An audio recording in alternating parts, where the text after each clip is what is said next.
लेकिन आज बड़ी फजूल खर्ची निकाहों में हो रहा है। अभी सिद्धार्थ नगर में एक लड़का दूल्हा बना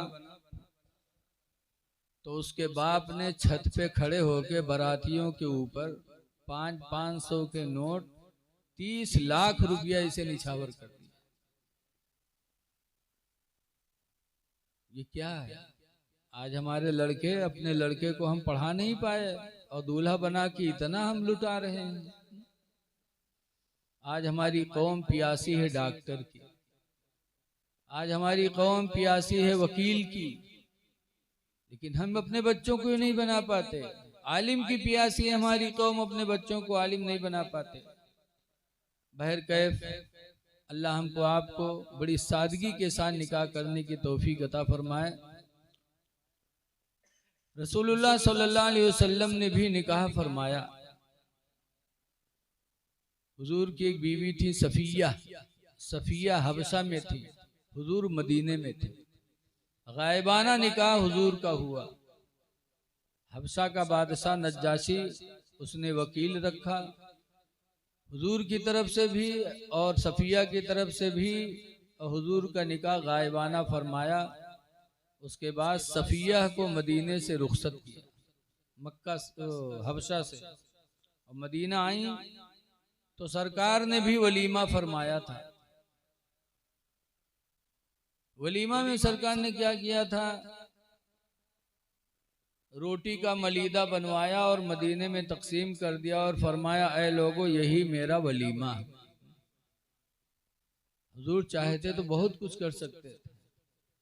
हदीस पाक में हुजूर फरमाते हैं, आयशा इन्नी लौ शीतु लसारत मैया जिबालुज़ ज़हबी, अगर मैं चाहता तो मेरे साथ साथ सोने के पहाड़ चला करते, लेकिन अल फ़क्र फ़ख्री, फकीरी में मुझे फख्र है। तो सरकार ने सादगी किया और तालीम उम्मत के लिए। हाँ, लेकिन अगर अल्लाह दे तो अल्लाह के बंदों पे खर्च करना चाहिए। खाना खिलाना इंसानों को ये बहुत बड़ा कार्य सवाब है। हुजूर सल्लल्लाहु अलैहि वसल्लम जब मक्का से हिजरत करके मदीना गए थे तो ये पैगाम दिया था, या अय्युहल्लज़ीना आमनू इफ़शौ सलाम बैनकुम वतइमुत ताआमा बैनकुम, कि आपस में सलाम भी करो और आपस में एक दूसरे को खाना भी खिलाओ। तो वलीमा भी होना चाहिए, होता है। मियाँ बीवी का रिश्ता अल्लाह ने कुरान में बड़ा गहरा फरमाया है। अल्लाह एक जगह फरमाता है कुरान हकीम में, हुन्ना लिबासुल लकुम, कि बीवियां तुम्हारी लिबास हैं। बीवी लिबास है। लिबास का काम है इज्जत को ढक देना। बदन में फोड़ा है, दाग है, आपने लिबास पहन लिया, सब छुप गया। ऐसे बीवी शौहर के लिए लिबास है, मतलब यानी बीवी शौहर के ऐब को कहीं बयान न करे। ससुराल में कोई भी बात हो सब्र कर ले, मैके में न बताए। लेकिन आज देखा जाता है औरतें आई हैं ससुराल, लड़कियां होके बाद वापस गई हैं तो दुनिया भर वहाँ की तारा गई हैं। मेरी सास इस तरह है, मेरी सास ने डाहा, मेरे ससुर ने डाहा, मेरा आदमी इस तरह है। अब वो बेचारा जब आने गई तो उसका सब थुकी है ससुराल वाले। जब थुकी है तो बहुत सोचा थे कि अब की ले जाए तब इनका कूटी कायदे से। जब लेके आवत है कूटक शुरू करत है तब वही घर जंग का अखाड़ा बन जाता। हमारी बच्चियों को ससुराल की इज्जत को बढ़ाना चाहिए, न कि ससुराल की बेइज्जती बताकर अपने घर को बर्बाद करना चाहिए। कुरान ने बताया बीवी मर्द का लिबास है। ऐसे अल्लाह फरमाता है, वान तुम लिबासुल लहुन्ना, और ऐ मर्दो तुम अपनी बीवियों के लिबास हो।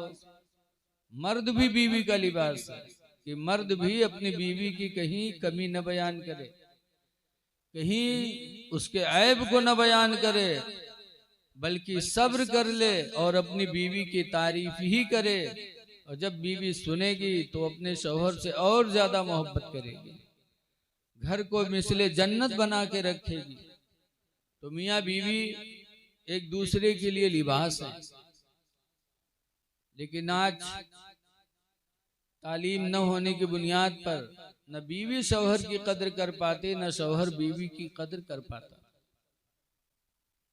हजरत उमर फारूक आजम रदी अल्लाह ताला अन्हु फरमाया करते थे कि ऐ लोगों, औरतों के एहसान मानो। औरतों के बहुत एहसानात होते हैं। पहला एहसान ये कि उसके वजह से आदमी की निगाहें गुनाहों से बचती हैं। जिना से बचता है इंसान, किसकी वजह से? बीवी की वजह से। ये सबसे बड़ा एहसान है बीवी का शौहर पर। और दूसरा एहसान ये है कि मर्द की अमानत को बीवी 9 महीना तक अपने पेट में महफूज रखती है। तीसरा एहसान ये है कि अपने सीने का दूध मुफ्त में उसके औलाद को पिलाती रहती है। और चौथा एहसान ये है कि बीवी के वजह से उसका घर मिसले जन्नत बना रहता है। एक एहसान ये भी है कि हमारे तुम्हारे बच्चों को बीवी संवारती है, पालती है। इसलिए सरकार ने भी चलते चलते वसीयत किया था। अन अबी हुरैरा काला काला रसूलुल्लाह सल्लल्लाहु अलैहि वसल्लम, अबू हुरैरा से रवायत फरमाते अल्लाह के रसूल ने इरशाद फरमाया, अस्तौसू बिन निसाई खैरा, ऐ मेरे उम्मतियों, मैं तुमको वसीयत करता हूँ कि औरतों के साथ भलाई करना। क्यों? फ़इन्नहुन्ना खुलिक़ना मिन दिल्इन, इसलिए कि ये औरतें पसली की टेढ़ी हड्डी से बनाई गई हैं। औरतों की पैदावार पसली की टेढ़ी हड्डी से। अब हड्डी टेढ़ी सीधी करोगे तो सीधी होगी, हड्डी टूट जाएगी लेकिन सीधी नहीं होगी। ऐसे ही इनको ज्यादा सीधी करोगे तो ये सीधी तो नहीं होंगी, तलाक तो ले लेंगे लेकिन सीधी नहीं होंगी। टेढ़ी है तो टेढ़ी रही है जरूर। इसलिए इनके साथ अच्छा बर्ताव करो।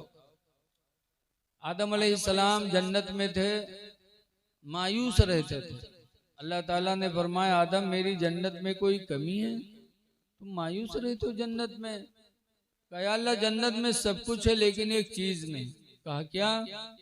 कहा जन्नत में मेरी बीवी नहीं। काश अगर मेरी बीवी भी इसी जन्नत में होती तो ये जन्नत मुझे और अच्छी लगती।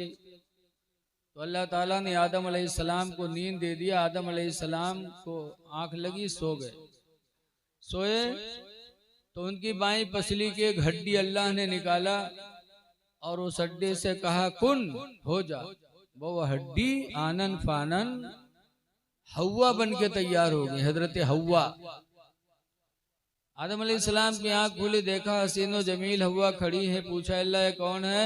अल्लाह ने फरमाया तुम्हारी दुनिया और आखिरत में होने वाली बीवी हव्वा है। तो पता चला कि औरतें टेढ़ी हड्डी से बनी, इसलिए सरकार ने इन पर रहम दिली का हुक्म दिया है। हुजूर सल्लल्लाहु अलैहि वसल्लम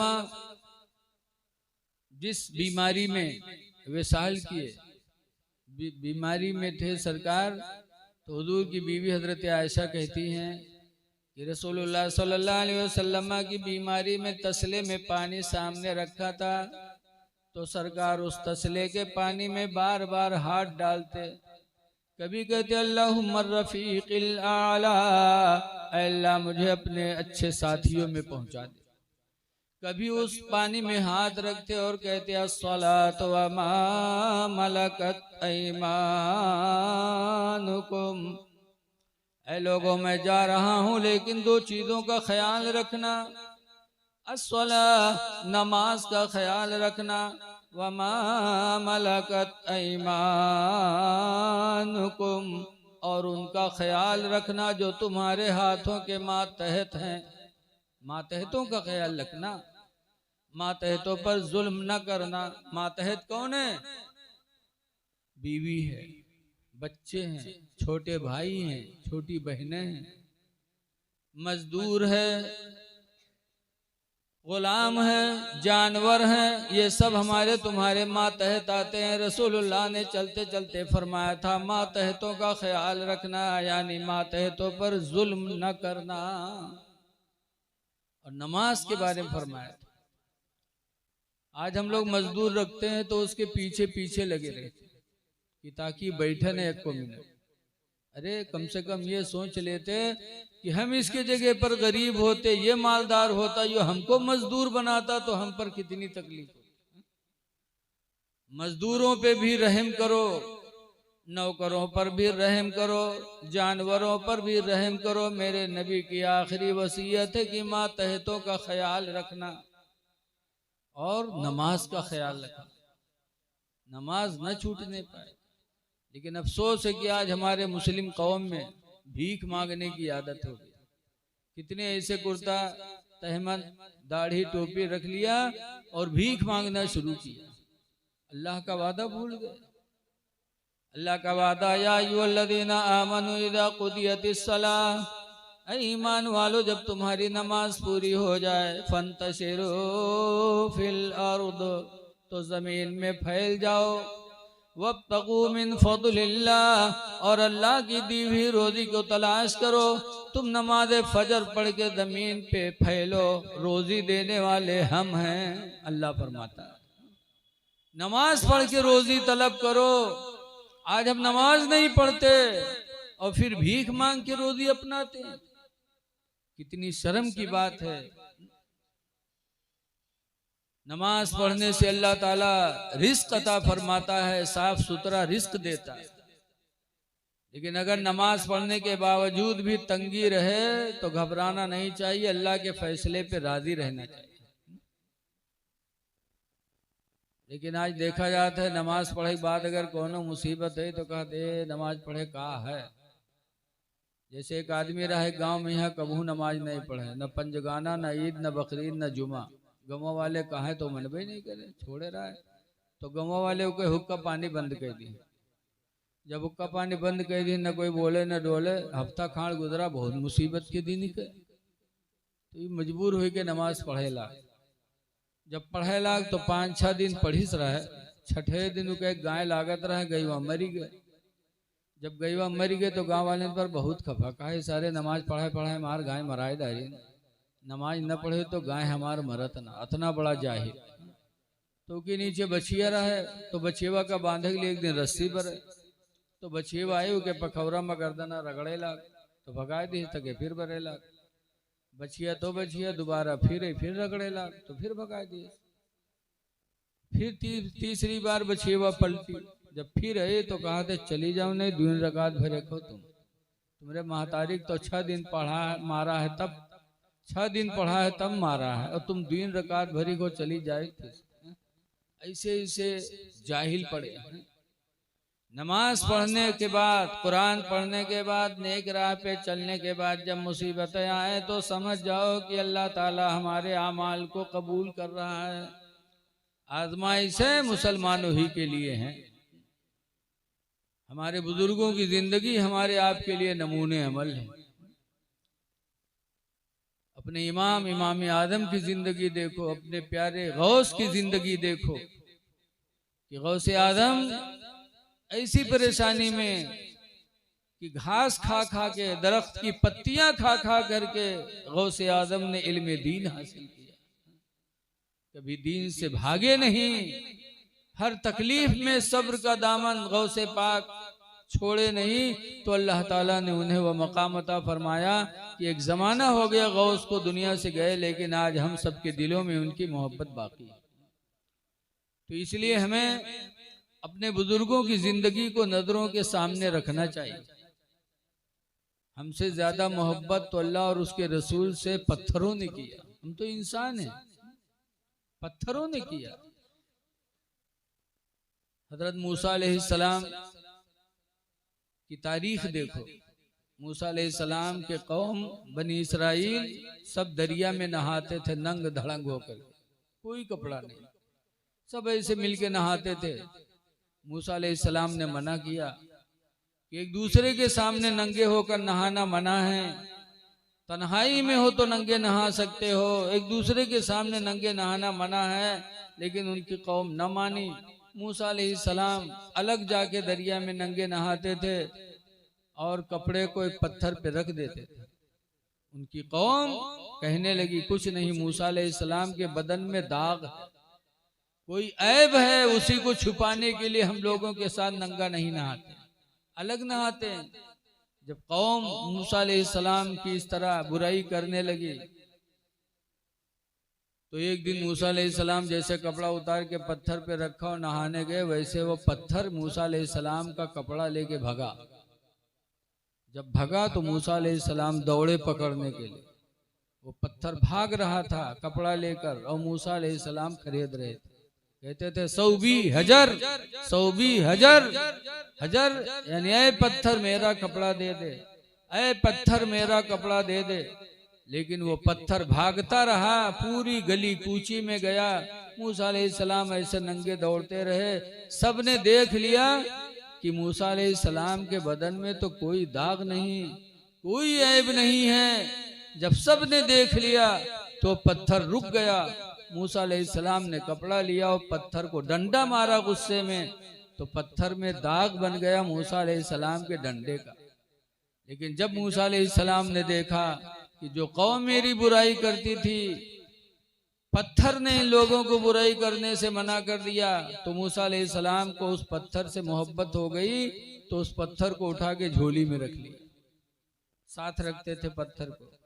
लेकिन जब मैदान तीह में उनकी कौम प्यासी हुई, पानी न पाई, मूसा अलैहिस्सलाम ने अपनी कौम के लिए खुदा से बारिश तलब की कि अल्लाह तेरे ने एक बंदे हैं, बारिश बरसा दे, प्यासे हैं। तो अल्लाह ताला ने फरमाया फदरिब बिअसाकल हजरा, ऐ मूसा अपना डंडा पत्थर पे मारो जो पत्थर तुम रखे हो।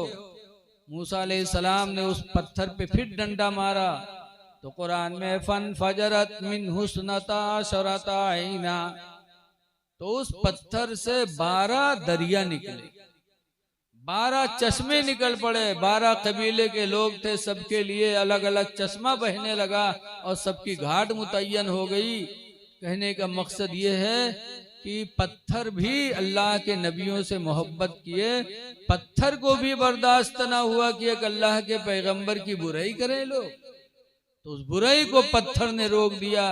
लेकिन आज कुछ ऐसे हैं जो मुसलमान का दावा करते हैं और रसूलुल्लाह की तौहीन करते हैं। या रसूलुल्लाह कहना शिर्क, हुजूर क्या देंगे, जबकि कुरान कहता है माताकुम रसूल फखुदू, रसूल तुमको जो दे वो तुम ले लो। तो अगर देने वाले ना होते, मजबूर होते, तो कुरान क्यों कहता कि जो दे वो तुम ले लो। लेकिन अल्हम्दुलिल्लाह हम सबके इमाम आला हजरत फाजिल बरेलवी रदी अल्लाह ताला अन्हु क्या अकीदा देते हैं, फरमाते हैं कि मांगेंगे मांगे जाएंगे, मुंह मांगी पाएंगे, मांगेंगे मांगे जाएंगे, मुंह मांगी पाएंगे, और सरकार में नला है ना हाजत वगर की है, सरकार में नला है ना हाजत वगर की है। अभी कारी आरिफ साहब ने कहा था कि जिसके दिल में खुदा का डर होता है वो खुशी और गम में भी अपने नबी की महफिल किया करता है। ये नबी की महफिल यकीनन रसूलुल्लाह सल्लल्लाहु अलैहि वसल्लम से सच्ची मोहब्बत की निशानी है। देखो शादी के मौके पर रत जगह की रातें भी होती हैं। ये महफिलें क्यों होती हैं? शुक्राने के तौर पर।